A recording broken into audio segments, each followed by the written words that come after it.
आज की कहानी यूट्यूब चैनल पर मैं धनंजय जैन आप सभी का हार्दिक अभिवादन करता हूं। दोस्तों, कालीचरण नाम का एक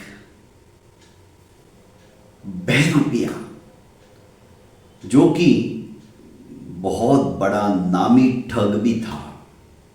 उसका काम ही था लोगों को ठगना, लोगों को लूट लेना और पता भी नहीं चलने देना। जब ठग के चला जाता था तब लोगों की आंखें खुलती थी और हर बार एक नया रूप धारण कर लेता था। किसी के भी पहचान में वो कभी आया ही नहीं। पूरे नगर के अंदर उसने त्राहिमाम मचा के रख दी थी। उसकी बूढ़ी माँ थी, पर वो भी हमेशा उसका हौसला बढ़ाती थी और शहर में क्या चर्चा चल रही है सब कुछ रिपोर्ट लाकर उसे देती थी। एक बार इसने एक बहुत बड़े व्यापारी जैसा, मालदार सेठ जैसा रूप बनाया, हुलिया बनाया और अपने घोड़ा की बग्गी के अंदर बैठकर चल दिया। रास्ते में एक नाई की दुकान आई।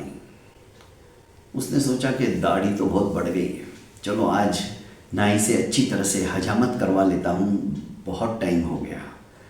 थोड़ी मसाज कर देगा तो दिमाग भी तर्क हो जाएगा।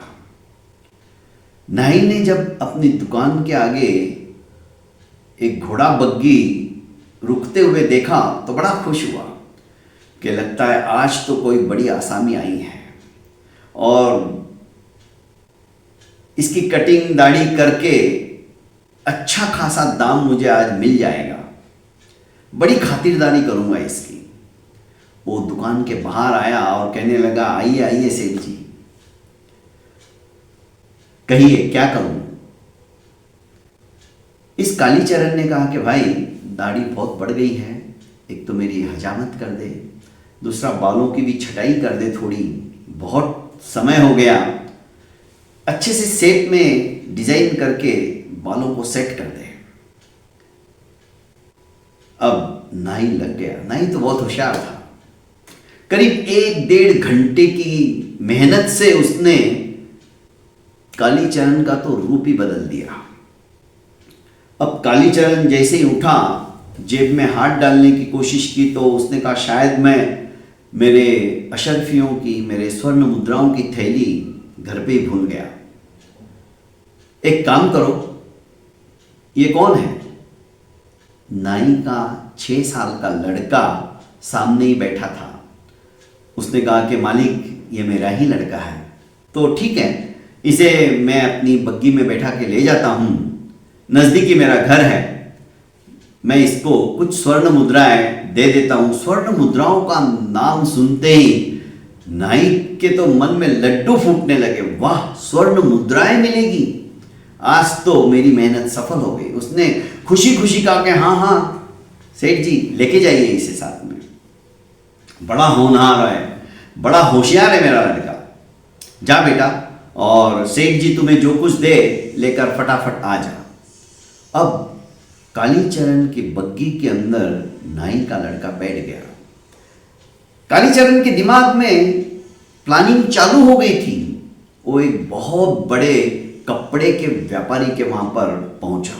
कपड़े के व्यापारी ने भी जब देखा कि एक बग्गी के ऊपर सेठ जैसा आया हुआ है तो वो भी अपने आसन पर संभल कर बैठ गया। उसकी बड़ी खातिरदारी की, शरबत वरबत पिलाया उसने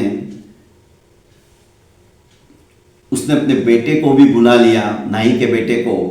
उसने ये शो किया कि ये मेरा ही बेटा है और सेठ को कहने लगा कि सेठ जी, व्यापारी को, कि मुझे भारी में के कपड़े बताओ, एक से बढ़कर एक भारी चाहिए, पैसे की कोई चिंता नहीं।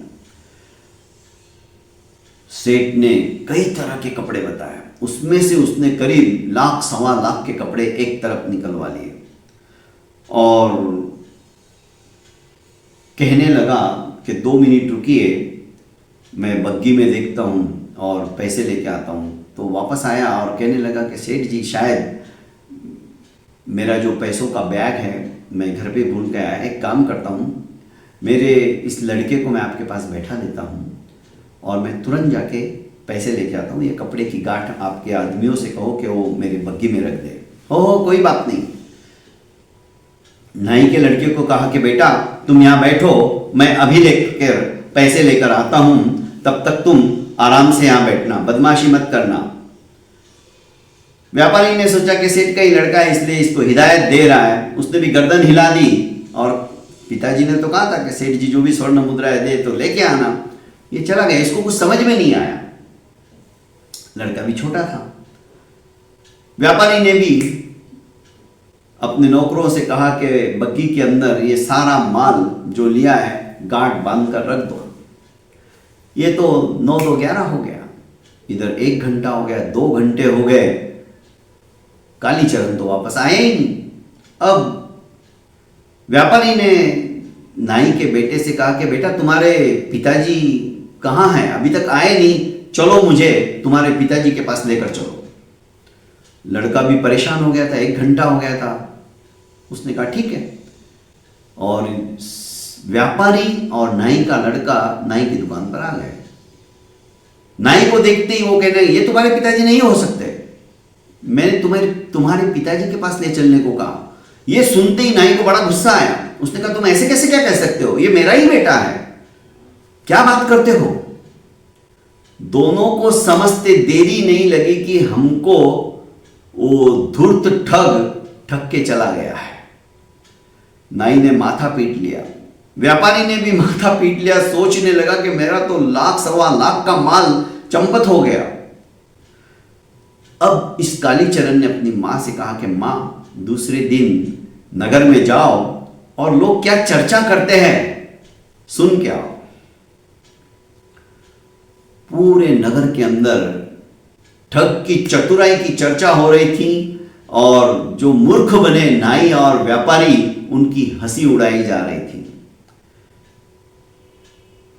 राजा के पास एक व्यापारी आया जो कि अश्वों का व्यापारी था, घोड़ों का व्यापारी था। जब राजा चिंतित नजर आए तो सभी चर्चा भी चल रही थी। तो उस व्यापारी ने कहा कि महाराज उस चोर को, उस लुटेरे को, उस ठग को, उस बहरूपिये को मैं जरूर पकड़ सकता हूं, क्योंकि मेरे पास वो अश्व खरीदने जरूर आएगा और मैं उसको पहचान जाऊंगा। ये जिम्मा मैं लेता हूं। इधर सायंकाल के समय राजा परेशान थे, नर्तकी को बुलाया गया था। नर्तकी ने भी जब ये बातें सुनी तो कहने लगी कि महाराज जब ऐसे ठगों के पास पैसा आ जाता है ना तो वो मेरे दरवाजे को जरूर दस्तक देते हैं। जब मेरे पास आएगा तो मैं अपने नृत्य से उसे इस तरह से रिझाऊंगी और पकड़ के आपके हवाले करूंगी। ये जिम्मा मैं लेती हूं। राजा ने कहा ठीक है। इधर 2-3 दिन के बाद एक सुनार का वेश धारण करके ये बहरूपिया अपने एक अच्छे से घोड़े पर सवार होकर उस अश्वारोही के तंबू पे पहुंच जाता है। अश्व का व्यापारी जो कि अलग अलग अश्वों के ऊपर आरूढ़ होकर पहले खुद भ्रमण करता था और उसके बाद में असली और अच्छी नस्ल के घोड़े को राजाओं को बेचता था। और उसी ने प्रतिज्ञा ली थी कि मैं उस चोर को, उस लुटेरे को, उस ठग को जरूर पकड़ूंगा और आपके पास हाजिर कर दूंगा। ये उसी के तंबू के अंदर पहुंचता है। सुनार का वेश था ही। उसने कहा कि आप कौन हो, कहां से आए हो। उसने कहा मैं अरब देश से आया हूं और जातिवंत घोड़ों का व्यापारी हूं, मैं घोड़ा खरीदने के लिए आया हूं। व्यापारी बाहर आया, उसने देखा तो उसका घोड़ा तो बहुत सुंदर था, ठग का, कालीचरण का। मुझे घोड़ा बताओ। उसने कहा कि ये जो है घोड़ा अरबी का है, अरब देश का है, मैं ये घोड़ा तुम्हें बेच सकता हूं, पर इसकी मुद्राएं कितनी है? 1 सहस्त्र मुद्राएं। अरे वाह, ठीक है, चलो आप मेरे घर पे, आप इस तंबू में रहना आपके लिए ठीक नहीं, मेरे घर पे आराम करो। तंबू में कब तक रुकोगे? मुझे सेवा का अवसर दो, आप बाहर से आए हो। और अतिथि देवो भव, अतिथि तो हमारे भगवान होते, देवता की तरह होते। नहीं नहीं नहीं, व्यापारी ने मना किया कि नहीं मुझे मत ले चलो। अरे चलो, आप मेरे घर पे आपकी अच्छी सी खातिरदारी कर सकूंगा, सेवा कर सकूंगा, और ये घोड़ा तो मैं ले लूंगा आपसे।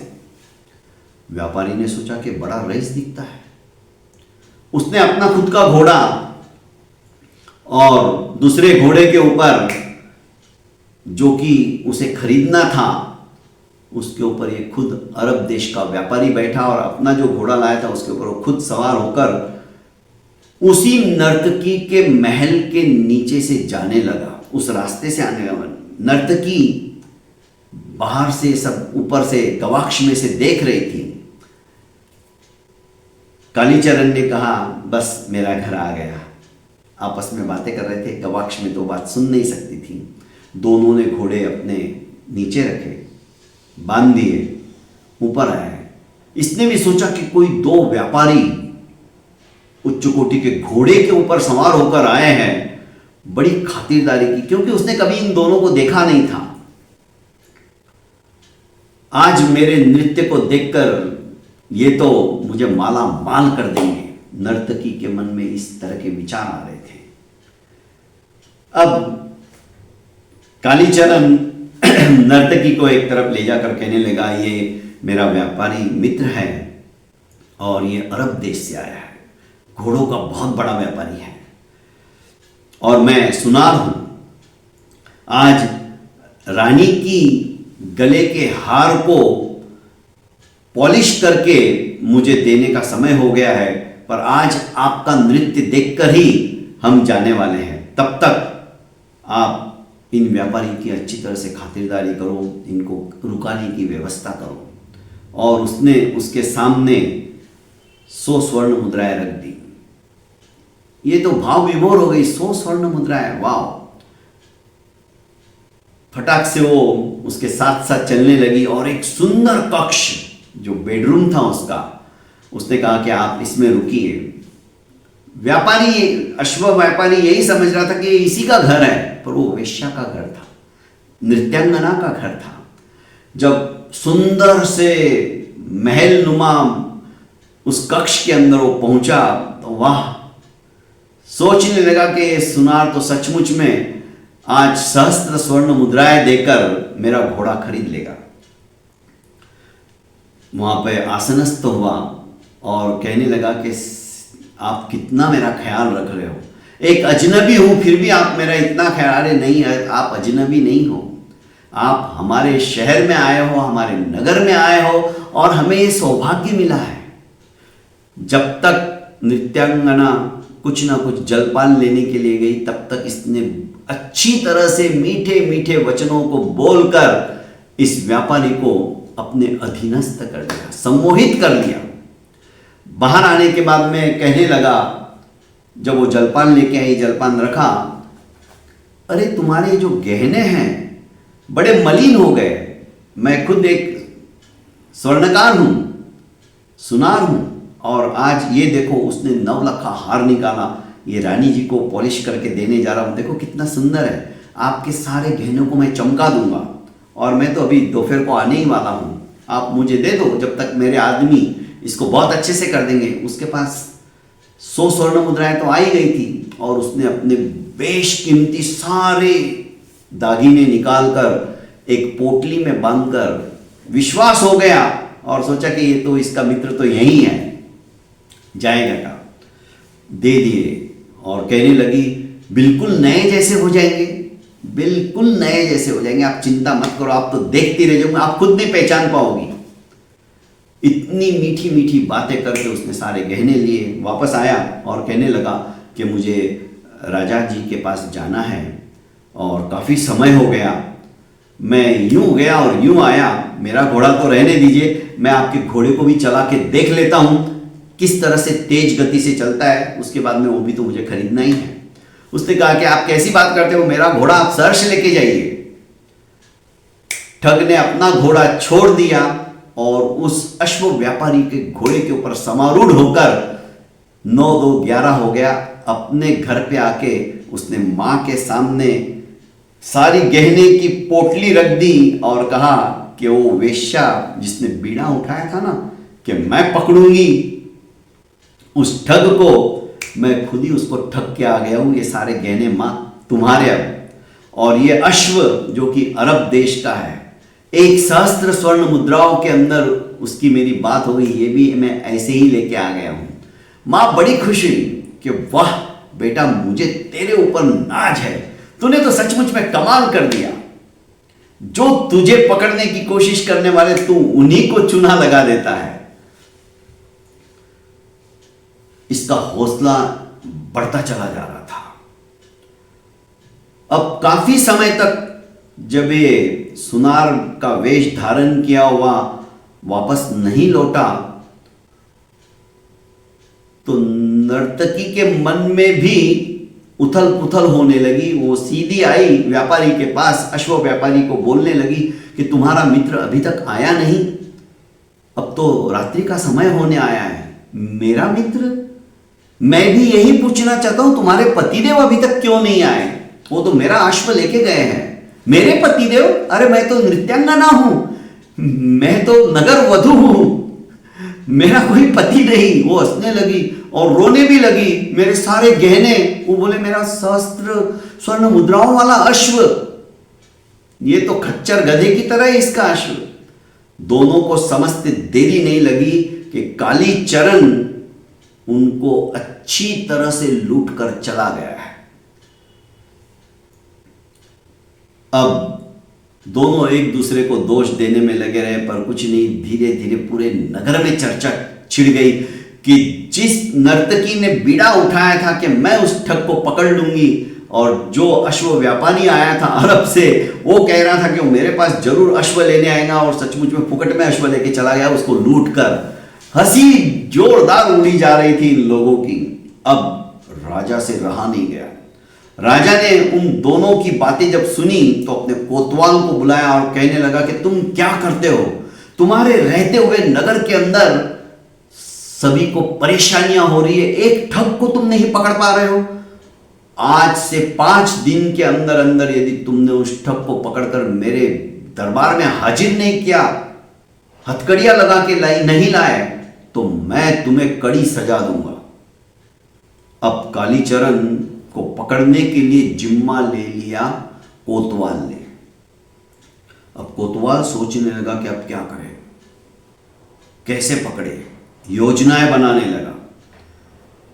कालीचरण की मां ने आकर अपने बेटे से कहा कि बेटा अब सावधान हो जाना, क्योंकि कोतवाल ने खुद ने ये जिम्मेदारी ली है, 5 दिन के अंदर अंदर तुम्हें वो पकड़ लेगा, बड़ी सावधानी से तुम्हें काम करना होगा। उसने कहा मां तुम चिंता मत करो, कोतवाल ने जिम्मा लिया ना, ठीक है। इसे पता था कालीचरण को कि कोतवाल को जुआ खेलने का आदी है, आदत है, और बहुत बुरी आदत थी उसको। वो सीधा एक जुआरी का वेश बनाकर जुआ घर पहुंच गया। कोतवाल को देखकर कहने लगा कि सुना है कोतवाल जी कि तुम बहुत बड़े खिलाड़ी हो, क्या 2-2 हाथ मेरे साथ हो जाए? ये हाथ कुश्ती के नहीं है, ये हाथ है जुए के। अरे आज तक मेरे को कोई जुए में हरा नहीं सका, चल आजा, तू भी देख ले आज मैं कैसे खेलता हूं। क्योंकि सारा दिन परेशानी के अंदर ये कोतवाल घूम रहा था, पर इसे ठग कहीं मिला नहीं था। किसी ने देखा ही नहीं था ठग कौन है। ये तो हर बार रूप चेंज करके, रूप बदल कर नगर के अंदर घूमता रहता था, कोई बोल ही नहीं सकता था कि ये ठगोरा है। जुआ खेलने लगे। धीरे धीरे ये भी पक्का जुआरी था कालीचरण, उसने कोतवाल को सब कुछ हरा दिया। कोतवाल सब कुछ हार गया। कहने लगा कि अब मेरे पास तो कुछ भी नहीं बचा है, मैं आज पहली बार तुमसे हारा हूं। तुम सचमुच में बहुत माहिर हो, पर तुमको कभी मैंने इस जुआ घर में देखा नहीं। अरे मैं दूसरे शहर के अंदर रहता हूं, आज यहां पर आया था तो सोचा कि चलो इस जुआ घर को भी देखा जाए, मुझे भी आज तक किसी ने हराया नहीं है। कालीचरण सोच रहा था कि ये अंगूठी भी यदि दांव पे लगा देना कोतवाल तो मजा आ जाए, और उसके विचार मानो कोतवाल के मन में आ गए। उसने कहा अभी मैं हारा कहां हूं, ये अंगूठी भी मैं दांव पे रखता हूं, बड़ी कीमती है, हीरा जड़ा हुआ है, हीरा। उसने कहा ठीक है। इस बार कोतवाल जीत गया। अब कालीचरण कहने लगा कि लगता है तुम्हारी ये अंगूठी बड़ी लकी है, ये तुम्हें जीत दिला रही है। और 2-3 दांव कोतवाल फिर जीता। अब कोतवाल सोचने लगा कि मैं जो कुछ हारा हूं वापस जीत जाऊंगा। उसने कहा कि देख भाई, या तो इस पार या उस पार, या अंगूठी से जो जीता है वो मैं रखता हूं, तू भी इसके बराबर अपनी स्वर्ण मुद्राएं रख, देखा जाएगा। और ये दांव कालीचरण जीत गया। बेचारा कोतवाल सोचने लगा कि अब क्या होगा। इसी बीच राजा का एक सैनिक आया और कोतवाल से कहने लगा कि महाराज ने तुम्हें अभी के अभी दरबार में बुलाया है। कालीचरण भी वो जब दरबार में गया तो सब सामान उठाकर अपने घोड़े के ऊपर बैठकर सीधा कोतवाल के घर पहुंचा और कहने लगा कि कोतवाल साहब का ही घर है ना। कोतवाल की पत्नी ने कहा हाँ, तुम कौन?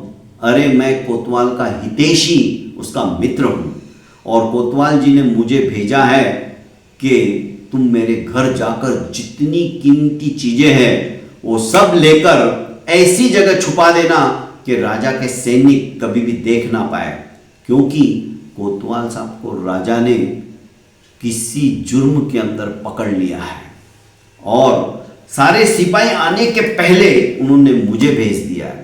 कोतवाल की पत्नी ने कहा ऐसा तो आज तक नहीं हुआ, तुम्हारे ऊपर मैं विश्वास कैसे करूं? अरे ये अंगूठी पहचानती हो ना, ये आपके पति की है।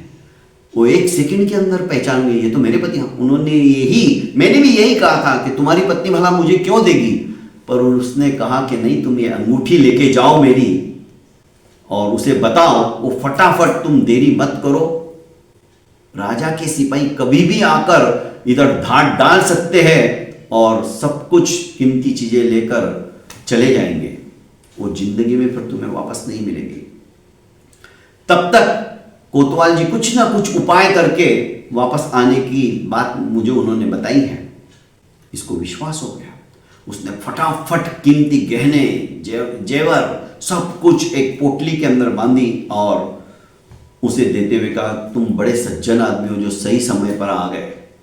और हाँ, उन्होंने मुझे ये भी कहा राजा आपके रिश्तेदारों के यहाँ सब जगह जाएंगे और देखेंगे कि कोतवाल ने कहीं मौल्यवान वस्तु उनके घर तो नहीं पहुंचाई है, पर मेरे यहाँ कभी नहीं आ सकते क्योंकि राजा मुझे जानते ही नहीं और कोतवाल जी का मैं परम मित्र हूँ।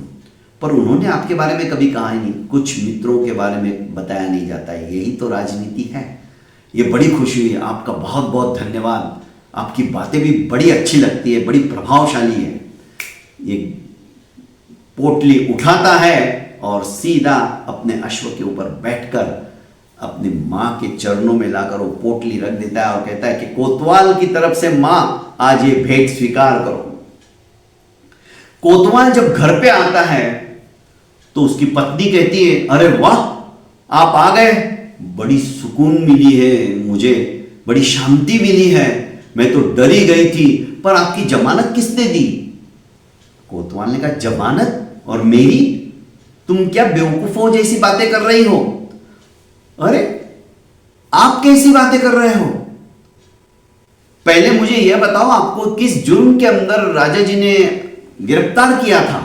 मुझे? तुम पागल हो गई हो क्या? तुम क्या बोल रही हो? मुझे कुछ समझ में नहीं आ रहा है। अरे आपका मित्र आया था, उसने आपकी अंगूठी बताई और जो कुछ आपने कहा कि सब कुछ मौल्यवान चीज इसे दे देना, आपने अंगूठी बता के मेरे को भेजा, उसके सब कुछ कहकर, और उसने जो कुछ मुझे कहा आपके कथनानुसार मैंने उसे सब दे दिया। कोतवाल ने सर पकड़ लिया, कहने लगा कि हे भगवान, वो तो मुझे भी चूना लगाकर चला गया। अब कोतवाल की पत्नी भी रोने लगी। अड़ोसी पड़ोसियों को पता चला, बात आग की तरह पूरे नगर के अंदर व्याप्त हो गई। राजा के पास कोतवाल आया और गिड़गिड़ाते हुए कहने लगा कि महाराज, 5 दिन की आपने मुझे मोहलत दी थी, वो तो तीसरे दिन ही मुझे भी लूट कर चला गया। राजा ने कहा, तुम सब निकम्मे हो, कोई काम के नहीं हो। अब लगता है कि मुझे ही उस नामी ठग को पकड़ना पड़ेगा। अब ये जिम्मा मैं खुद लेता हूं। आज से मैं ही गश्त लगाऊंगा और देखता हूं वो कब तक मेरे हाथ से बचा रहता है। नगर में जब ये चर्चा चलने लगी तो कालीचरण की मां ने आकर कहा कि बेटा, राजा कोई बेवकूफ नहीं है, अब उसने खुद ने जिम्मेदारी ले ली है। मेरी तो राय है कि अभी तू ये काम छोड़ ही दे। कम से कम 6-7 महीने तक किसी को ठगने की सोच ही मत। कि नहीं मां, आप चिंता मत करो, मेन अब तो राजा है, राजा को नहीं ठगा तो फिर मेरी चतुराई क्या। ठीक है बेटा, पर संभल कर। अब राजा करीब करीब प्रतिदिन सवेरे से शाम तक इस ठग को पकड़ने के लिए अलग अलग वीथियों में, नगर की गलियों में, चौराहे पर घूमता रहता था। राजा भी वेश बदल कर घूम रहा था। शाम को थका हारा राजा घर पर आ जाता था, अपने महल में आ जाता था। इसने एक बहुत अच्छे मालिश करने वाले का वेश बनाया। तरह तरह के तेल इसने अपने इसमें ले लिए बैग के अंदर और चिल्लाने लगा, मालिश करवा लो, मालिश करवा लो। मेरे हाथ की मालिश जो कर लेगा, समस्त तकलीफें, समस्त उसके शरीर में होने वाले दुख दर्द सब मिट जाएंगे, कोई दर्द शरीर में नहीं रहेगा। इस तरह की मैं मालिश करता हूं। राजमहल के नीचे से वो हमेशा जाता था। राजा ने कहा कि मैं बहुत थक गया हूं घुड़सवारी कर करके सवेरे से शाम तक, पर ये ठग मुझे अभी तक मिला नहीं है। राजा ने अपने सैनिक को कहा कि उस मालिश वाले को ऊपर बुला ला। ठग यही तो चाहता था। गया ऊपर महल में। तुम क्या करते हो? मैं मालिश करता हूं, आपकी ही प्रजा हूं, अमुक अमुक गली के अंदर मैं रहता हूं और जैसे तैसे अपना गुजारा करता हूं। तुम मालिश करना जानते हो? महाराज, एक बार आप करा के तो देखिए। राजा थका हारा तो था ही। सबसे पहले इसने फूट मालिश करना शुरू किया। राजा के पैरों में जब एक एक पॉइंट को दबाते हुए इसने तेल लगाकर मालिश करना शुरू किया, राजा को बड़ा सुकून मिलने लगा। धीरे धीरे पगचंपी करने लगा तेल लगाकर। राजा तो खर्राटे मारने लगा। राजा को कब नींद आ गई पता ही नहीं चला। इसने सोचा कि अब समय सही है।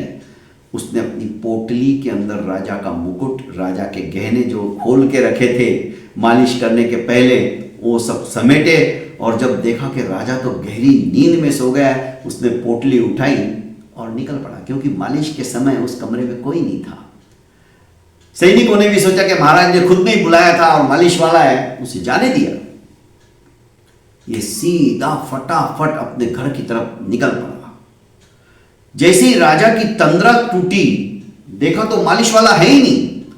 राजा ने इधर उधर देखा, सिपाही को आवाज दी ताली बजाकर। सिपाही आया, अरे मूर्खों, मालिश वाला कहां गया? वो तो महाराज चला गया, पकड़ो उसे जाकर। चारों तरफ सैनिक दौड़े, पर तब तक तो ये बहरूपिया अपना वेशभूषा बदलकर अपने घर पहुंच चुका था। राजा को ठग ने भी बुरी तरह से ठग लिया। राजा सर पकड़कर बैठ गया। ये ठग बड़ा विचित्र है, इसने मुझे भी नहीं छोड़ा। अब नगर के अंदर पूरी चर्चा, राजा परेशान हो गया। जो भी उसे पकड़ने की जिम्मेदारी लेता है, ये ठग उसको ही ठग लेता है। अब कालीचरण की मां कहने लगी कि बेटा, अब बस हो गया, हमारे पास कोई कमी नहीं है, अब तू ये ठगी का धंधा छोड़ दे। एक दिन जब ये घूम रहा था, करीब 1 महीना हो गया होगा, इसके मन में तो फिर से आया कि कुछ ना कुछ हाथ साफ करूं, किसी ना किसी को ठगूं। चौराहे के ऊपर बहुत भीड़ थी। इसने सोचा कि इतनी भीड़, जरूर इसमें कोई ना कोई श्रेष्ठी होगा, पैसे वाला होगा, आज उसको चुना लगाता हूं। पर अंदर भीतर घुसा तो एक महात्मा, बड़े ज्ञानी, तेज उनके चेहरे के ऊपर चमक रहा था, उनका प्रवचन चल रहा था। और मनुष्य जीवन दुर्लभ, इस विषय के ऊपर उनका वक्तव्य था। महात्मा, उनकी वाणी श्रोताओं के कर्ण रंध्रों में जाकर सीधी दिल को छूती थी। सभी श्रोता मंत्र मुग्ध होकर उनकी वाणी सुन रहे थे। ये भी बेभान हो गया, मनुष्य जीवन सचमुच में अत्यंत दुर्लभ जीवन है। देवता भी इस जीवन को प्राप्त करने के लिए तरसते हैं। देवावितम नमम संति यस्य धम्मे सयामनो, क्योंकि मनुष्य ही एक ऐसा है जो धर्म कर सकता है, कर्म कर सकता है, और देवता भी उसको नमस्कार करते हैं। देवावितम नमम संति, देवता भी उसको नमस्कार करते हैं। यस्य धम्मे सयामनो, जिसका धर्म के अंदर सदा सर्वदा के लिए मन रमायमान होता है, वो फिर 84 लाख योनियों का चक्र मिटा देता है। यह धन, यह संपत्ति, सब कुछ यही रह जाने वाली है। जाएगा साथ में तो सिर्फ और सिर्फ हमारे अच्छे कर्म। इसलिए किसी को लूटो मत, किसी को ठगो मत, किसी की आत्मा को ठेस मत पहुंचाओ, किसी को दुख मत दो। उनकी वाणी इतनी प्रभावशाली थी, ये आत्मचिंतन करने लगा। आज तक तो मैंने लोगों को ठगा ही है, लोगों को दुख ही दिया है, लोगों ने मेरे ऊपर विश्वास किया। नाई के वहां गया तो नाई को विश्वास था कि ये जरूर मुझे कुछ ना कुछ, आज का दिन बहुत अच्छा है, ये स्वर्ण मुद्राएं देगा। मैंने उसको भी ठग लिया। सेठ को विश्वास था कि ये इसका बेटा है, इसको छोड़कर गया, ये जरूर आज जो कुछ इतने माल खरीदा है उसकी कीमत ला कर देगा। उसे भी मैंने दुखी कर दिया। वेश्या को, घोड़े के व्यापारी को, कोतवाल को, यहां तक कि राजा को भी मैंने नहीं छोड़ा। मैंने सबको दुखी कर दिया। पूरी नगर आज मेरे से संत्रस्त हो चुकी है। सोचते सोचते आत्मचिंतन चालू था, इधर प्रवचन भी समाप्ति की ओर आया, और जब प्रवचन समाप्त हो गया तो सब तो चले गए, पर ये आत्मचिंतन और मंथन के अंदर ही लवलीन था। तब महात्मा ने कहा कि भाई, प्रवचन समाप्त हो गया है, तुम कौन हो? ये सीधा आया और महात्मा के चरणों में गिर पड़ा, और उसने पूरी रामायण अपनी सुना दी कि मैं एक ठग हूं, मेरा नाम कालीचरण है, और मैं चाहता हूं कि इस जन्म जन्मांतरों के चक्र से मुक्त होना चाहता हूं। जैसे कि आपने कहा, यह मनुष्य जन्म बहुत दुर्लभ है, वरना 84 लाख योनियों के अंदर हम परिभ्रमण करते ही रह गए। मैंने इतनी अच्छी बुद्धि प्राप्त की, पर वो बुद्धि का मैंने सदुपयोग नहीं किया, दुरुपयोग किया। बुरे कर्मों के अंदर मैंने अपनी इस दिमाग को लगाया, अपनी इस बुद्धि के घोड़ों को दौड़ाया। मुझे अब आप ही रास्ता दिखाइए। महात्मा राजा के भी गुरु थे।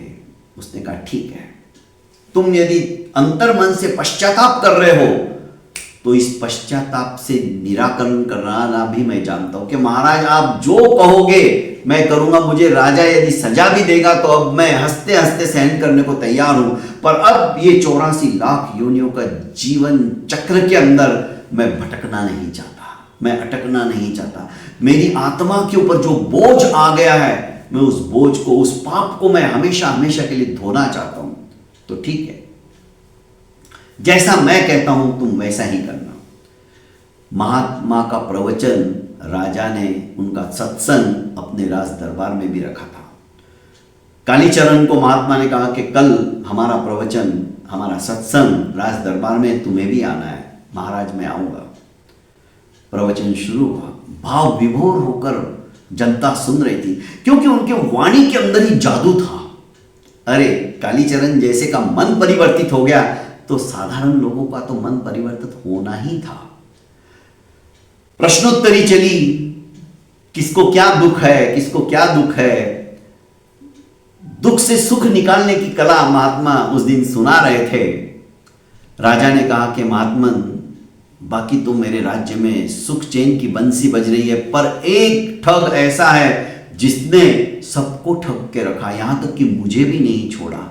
बस आप आत्मा के भावों को समझने वाले हो, मेरे भावना को भी आप समझ सकते हो। इसी कारण से मेरी नगरी के अंदर त्राहिमाम त्राहिमाम मची है। मैं भी परेशान हूं, मैं भी दुखी हूं। मेरे इस दुख को आप निवारण कर दो तो मेरा तो बेड़ा पार हो जाएगा। महात्मा ने कहा, वही व्यक्ति ठग है जो बैठा है। राजा ने जैसे ही उसकी तरफ देखा, ये भी निश्चिंत था, इसे मालूम था कि महात्मा मुझे सन्मार्ग की ओर ले जाने वाले हैं, ये मेरा कभी भी अहित नहीं सोचेंगे, इनकी वाणी के अंदर ही जादू है। राजा ने तुरंत आदेश दिया और सिपाहियों ने उसको बेड़ियों के अंदर जकड़ लिया। उसने भी कहा, हाँ मैंने ही आपको ठगा था, मैं ही मालिश करने वाले का रूप धारण करके आपके पास आया था, कोतवाल को भी मैंने ही ठगा था। अपना जुर्म उसने स्वीकार लिया। महात्मा ने कहा, देखो अब ये पवित्र हो गया है, इसे सजा मत दो, इसकी बुद्धिमत्ता का फायदा उठाओ। इंसान गलतियों का पुतला है, कौन गलतियां नहीं करता है, पर अंतर मन से जो पश्चाताप कर लेता है उसका मतलब है वो जिंदगी में वापस वैसी गलती नहीं करेगा। और इसे अंतर मन से पश्चाताप हुआ है, तभी तो ये मेरे साथ आया है। राजा को भी अपनी भूल का एहसास हुआ। उसने कहा, महात्मन मैं क्या करूं? अरे जब ये इतना विचक्षण प्रतिभा का धनी है, इसका दिमाग इतना तेज चलता है, तो राजकारण के अंदर इसका उपयोग कैसे हो सकता है? ये तुम्हारा सोचने का विषय, मेरा नहीं। राजा को अपनी भूल महसूस हुई और उसने कहा कि ये मेरा महामंत्री बनेगा। और उस दिन से उसको महामंत्री पद के ऊपर आरूढ़ कर दिया। इसी बीच उस कालीचरण ठग ने कहा कि राजन, मेरी मां भी आई है और सारी सामग्री आज तक जिन जिन की मैंने लूटी है वो सब वैसी की वैसी मैं लेकर आया हूं। जिनका जिनका मैंने ठगी के द्वारा धन हरण किया है, आप उनको वापस सौंप दो। नाई से लेकर अश्व व्यापारी, नृत्यांगना, सभी का पैसा, सभी का धन, सभी के जेवर वापस लौटा दिए। और राजा ने कहा कि ये आज से मेरा महामंत्री पद पर अधिष्ठित होकर हमारे पूरे राज्य की धुरा का वहन करेगा, राज्य को विकसित करने के लिए अपने दिमाग का उपयोग करेगा। और महात्मा के चरणों में गिरकर कहने लगा कि महात्मा, सचमुच में आपने एक नई दिशा दी है इस राज्य को। इस नामी कालीचरण को पकड़ा पर ये कालीचरण ठग नहीं, अब मेरा महामंत्री है। और आपका आशीर्वाद इस राज्य के ऊपर ऐसा ही बना रहे, किसी के मन में इस तरह की भावना ही उत्पन्न ना हो, ऐसे प्रवचन आपके सतत चलते रहे। पूरा राज्य आपके प्रवचनों को सुनकर उसके ऊपर अनुसरण करने की प्रतिज्ञाबद्ध होकर प्रतिज्ञा लेगा, ये मैं विश्वास दिलाता हूं। राजा ने भी भाव विभोर होकर महात्मा को चातुर्मास के लिए वहीं पे रोक लिया। कहने का आशय है दोस्तों, बुद्धि हमारे पास है, पर उसका उपयोग कैसे करना, सदुपयोग करना या दुरुपयोग करना, हमारे ऊपर निर्भर करता है। पर कर्म फिलोसॉफी कहती है कि दोस्तों, यदि अच्छे कर्म करना है ना, तो बुद्धि को विकसित करते हुए अच्छे कर्मों में ही लगे, अच्छे विचार हमारे मन में उद्भूत होवे, ऐसे ही काम करते जाओ। क्योंकि अच्छे विचारों के द्वारा आत्मा निर्मल होती चली जाती है और बुरे विचार जैसे जैसे आत्मा के ऊपर परत दर परत आच्छादित होने लग जाते हैं, आत्मा भारी हो जाती है और आत्मा धीरे धीरे अधोगति की ओर चलने लग जाती है। और एक दिन वो नरक निगोद के अंदर प्रवाहित हो जाती है। पर जो आत्मा हड़ूकर्मी होती है, अच्छे कर्म करने लग जाती है, वो आत्मा धीरे धीरे ऊर्ध्वगामी होने लग जाती है और यही आत्मा एक दिन परमात्मा के रूप को धारण करती है। नर से आदमी नारायण बनता है, पतित से आदमी पावन बनता है, भक्त से आदमी भगवान बनता है। बहुत बहुत धन्यवाद दोस्तों। मेरी कहानी यदि आपको अच्छी लगी है तो कमेंट बॉक्स में अपना अभिमत जरूर अभिव्यक्त कीजिए और ज़्यादा से ज़्यादा अपनों को इसका लिंक शेयर कीजिए और नोटिफिकेशन के साथ साथ बेल आइकॉन का बटन आप दबा दीजिए ताकि आपको पहले ही सूचना मिल जाए। गुरुवार को जैसे ही मैं लाइव आपके सामने आता हूं, सबसे पहले आपको सूचना मिल जाएगी। आप बेल आइकन का बटन दबा दीजिए। बहुत बहुत धन्यवाद। प्रणाम।